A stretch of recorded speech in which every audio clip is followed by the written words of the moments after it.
Hey guys, it's Desiree and welcome to another one of my cooking videos where I take one of the recipes from my food blog Rican Vegan and show you how to make it. Today I'm making a pastelon, which is a plantain lasagna, and pairing it with some vegan wine.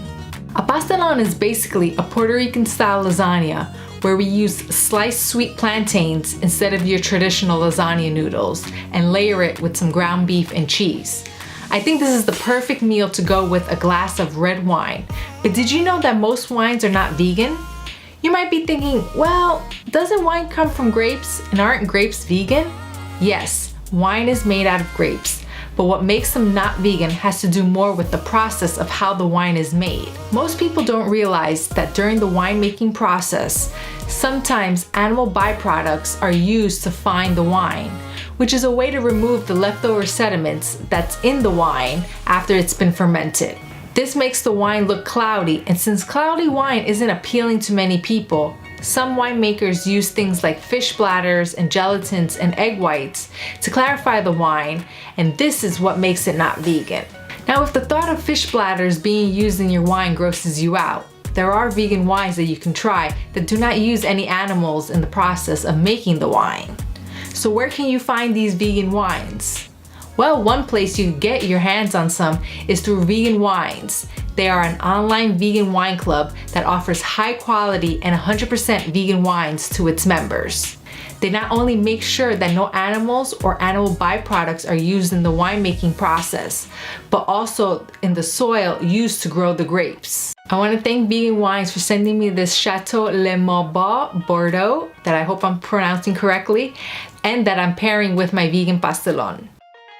I'm including a link to their website where you can get more information about their wine club and where you can also purchase this very bottle of wine that I'm using, which is only exclusive to Vegan Wines. Now on to the pastelon.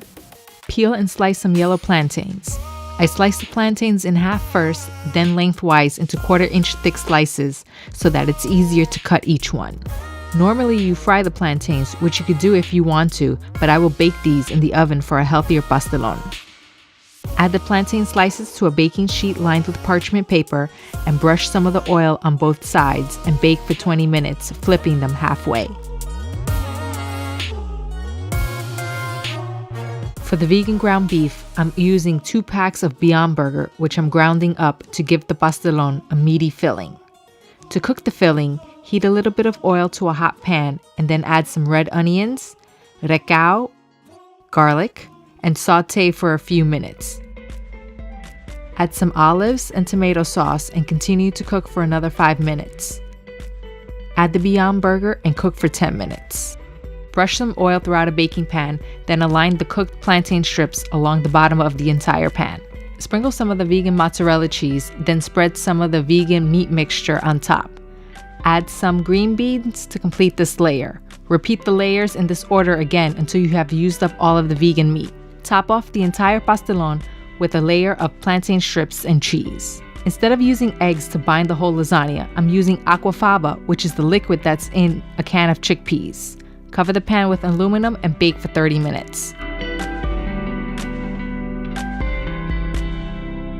The aquafaba does a nice job of holding it together when you cut into it.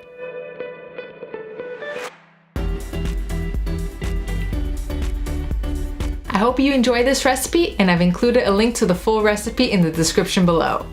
If you like this video, then go ahead and click on that like button and also subscribe to my channel for more cooking videos like this one. If you're not following me on social media, then go ahead and follow me right now at Rican Vegan on Facebook and Instagram.